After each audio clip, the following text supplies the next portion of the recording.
ఈ స్తుతి సువాసన సీజన్లో ఒకవేళ నిన్ను అపవాది బంధించి ఉంటే నీ బంధకాలు ఊడిపోతాయి. ఒకవేళ నీ కుటుంబం అంతా కూడా బంధించబడి ఉందంటే నీ కుటుంబ బంధకాలన్నీ కూడా ఊడిపోతాయి.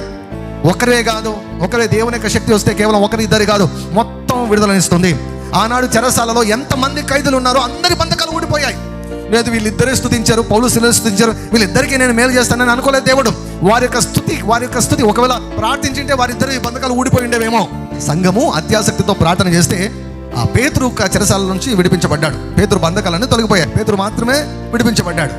కానీ ఇక్కడ స్తుతిస్తే పౌలు శీలల బంధకాలు మాత్రమే కాదు, ఆ యొక్క చెరసాలలో ఉన్నటువంటి ప్రతి ఒక్కరి బంధకాలు ఊడిపోయాయి.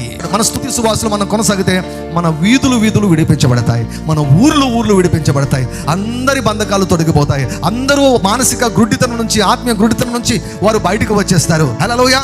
అందరూ స్వస్థపరచబడతారు, అందరూ విడుదల పొందుకుంటారు, అందరూ మేలు పొందుకుంటారు.